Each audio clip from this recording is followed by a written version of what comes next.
दोस्तों आज हम बात करेंगे एनपीए के ऊपर। एनपीए यानी नॉन परफॉर्मिंग एसेट्स। एनपीए क्या है? एनपीए की हम डिटेल एनालिसिस करने की कोशिश करेंगे। कब आपका लोन एनपीए में चला जाता है, यदि एनपीए में चला जाता है तो एनपीए से बाहर कैसे निकालें, इसकी भी बातें करेंगे। एनपीए को हम स्टार्टिंग पॉइंट से एंड पॉइंट तक समझने की कोशिश करेंगे। सारी बातें करेंगे आपके साथ। दोस्तों अब हम बात करेंगे एनपीए क्या है। एनपीए बैंक या फाइनेंशियल इंस्टीट्यूट द्वारा दिया गया लोन 3 महीनों या 90 दिनों से अधिक दिन तक भुगतान नहीं की जाएगी तो आपका पैसा, आपका लोन जो लोन लिए थे उस लोन को एनपीए में बैंक या फाइनेंशियल इंस्टीट्यूट डाल देती है। आइए इसे एक उदाहरण से हम समझने की कोशिश करते हैं। मान लेते हैं कि राकेश बैंक से लोन लेता है। लोन लेने के बाद वो कुछ दिनों तक पेमेंट या ईएमआई कहिए मंथली भरता है, या स्टार्टिंग से ही वो 3 महीने या 90 दिनों से अधिक नहीं भरता है तो उसका लोन बैंक एनपीए में डाल देती है। दोस्तों अब हम बात करेंगे क्या ये एनपीए किसी भी बैंक या फाइनेंशियल इंस्टीट्यूट के लिए अच्छी चीज है। तो दोस्तों ये बात जान लीजिए कि किसी भी बैंक या फाइनेंशियल इंस्टीट्यूट के लिए एनपीए अच्छी चीज नहीं है, क्योंकि कोई भी बैंक लोन देती है और उस लोन को एनपीए में डालना यानी बैंक के पैसे को सीज करना, बैंक के इनकम को सीज करना। हम उसी उदाहरण को देखिए, राकेश ने लोन लिया और उन्होंने भुगतान करना बंद कर दिया तो उन्होंने एक तरह से बैंक के पैसे को सीज कर लिया है। दोस्तों एनपीए को 3 भागों में विभाजित किया जाता है। पहला सब स्टैंडर्ड एनपीए, यानी ऐसा लोन जो एनपीए में डालने के बाद 180 से 365 दिन तक एनपीए में ही रहता है, वैसे एनपीए को हम सब स्टैंडर्ड एनपीए से नाम से जानते हैं। दूसरा डाउटफुल एनपीए। डाउटफुल एनपीए वैसे लोन जो एनपीए में डालने के बाद 365 दिन से 3 साल तक एनपीए में ही रहते हैं, वैसे एनपीए को हम डाउटफुल एनपीए कहते हैं। तीसरा लॉस्ट एनपीए।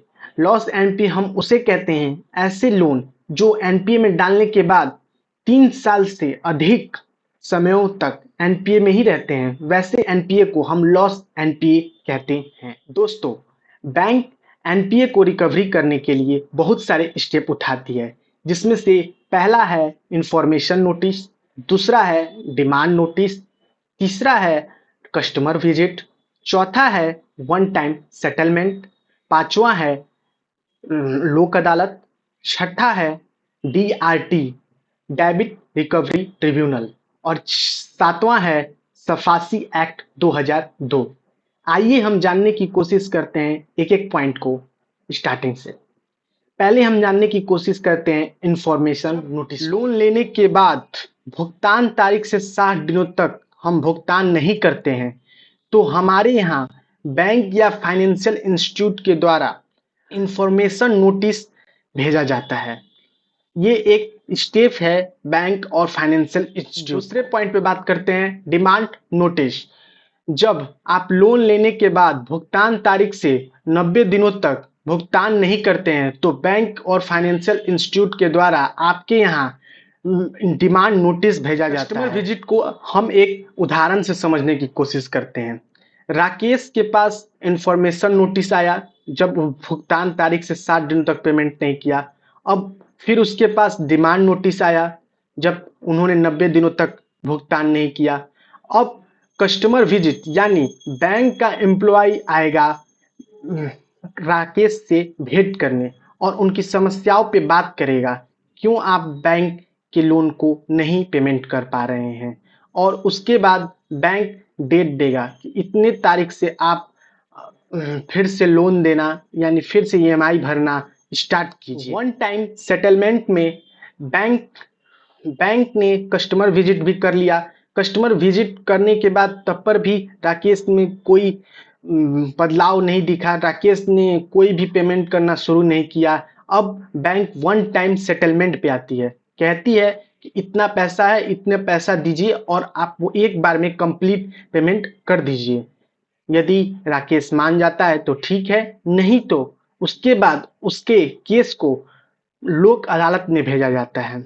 लोक अदालत क्या है, आइए इसे थोड़ा डिटेल में जानने की कोशिश करते हैं। पहले हम जानते हैं लोक अदालत। लोक अदालत को सबसे पहली बार इंट्रोड्यूस किया गया था 1982 में, लेकिन इसको फाइनली अडॉप्ट किया गया था 1987 में legal service authority act 22B के तहत। सबसे पहली बार लोक अदालत गुजरात में 1982 में लगा था, फिर चेन्नई में 1986 में लगा। सारे तरह के केस को सॉल्व करती है। लोक अदालत में चांस रहता है कि आपका केस सेटलमेंट हो जाए। लोक अदालत के लिए मिनिमम अमाउंट 5 लाख चाहिए, मैक्सिमम अमाउंट 20 लाख। लोक अदालत को 6 भागों में विभाजित किया गया है। पहला नेशनल लोक अदालत, दूसरा स्टेट लोक अदालत, तीसरा डिस्ट्रिक्ट लोक अदालत, चौथा तहसील लोक अदालत, पांचवा मोबाइल लोक अदालत और छठा लास्ट मेगा लोक अदालत। आइए हम अपने केस पे चलते हैं।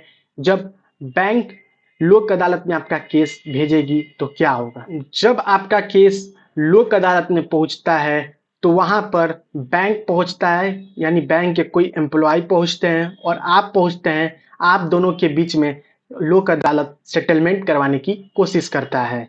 यदि आप मान जाते हैं कि इतने से, मान लीजिए 5 लाख का लोन है, 4 लाख पे दोनों मान गए कि 4 लाख पे हम सेटलमेंट कर देते हैं, तो लोक अदालत एक डेट देती है। डेट देती है कि इस डेट तक आप अपनी पेमेंट कर दीजिए बैंक का। और एक बात, पर्सनल लोन के कोई भी केस लोक अदालत में सॉल्व नहीं किए जाते हैं। अमाउंट कितना भी हो मैटर नहीं करता। लोक अदालत के दिए गए डेट से यदि आप भुगतान नहीं कर पाते हैं तो आपको 60 दिन यानी 60 डेज के अंदर आपके ऊपर सफासी एक्ट 2002 लगाया जा सकता है। सफासी एक्ट को हम आगे जानेंगे। आइए हम पहले बात कर लेते हैं डीआरटी। डीआरटी यानी डेबिट रिकवरी ट्रिब्यूनल। डीआरटी को इंट्रोड्यूस किया गया था 1993 में। डीआरटी एक्ट 1992 के अंदर आता है। डीआरटी का मेन ऑब्जेक्टिव है एनपीए के पैसे को रिकवरी करना। डीआरटी का मिनिमम अमाउंट 20 लाख है, maximum no limit. DRT Jammu Kashmir में वर्क नहीं करता है। आज के डेट में इंडिया में 39 डीआरटी काम कर रहे हैं। डीआरटी ने यदि आपको डेट दे दिया सेटलमेंट करवाने के बाद, तो आपको उस डेट से यदि भुगतान नहीं कर पाते हैं तो आपके ऊपर सफासी एक्ट 2002 लग जाता है। यदि आप डीआरटी के फैसले से खुश नहीं है, संतुष्ट नहीं है, तो आप डीआरएटी में नोटिस कर सकते हैं, डिमांड। आइए हम बात करते हैं सफासी एक्ट 2002 की। सफासी को सबसे पहली बार इंट्रोड्यूस किया गया था आरबीआई के द्वारा। सफासी लास्ट स्टेज है एनपीए को रिकवरी करने की। यदि आपके ऊपर सफासी लग गया तो आप अब किसी भी कोर्ट में जाए, आप कुछ नहीं हो सकता। सफासी लगने के बाद बैंक को पूरा हक है कि वो आपका प्रॉपर्टी बेचकर अपने पैसे को रिकवर कर सके। अब सफासी लगने के बाद आप किसी भी जगह अप्रोच कर लीजिए, आपका काम नहीं बनने वाला है। सफासी तभी लगेगा जब आपका लोन 1 लाख से ऊपर है। सफासी एग्रीकल्चरल लोन और एजुकेशन लोन पे नहीं लगता। सफासी कभी भी, यदि आपका लोन 20% ही बचा है तो आप पे सफासी नहीं लगेगा।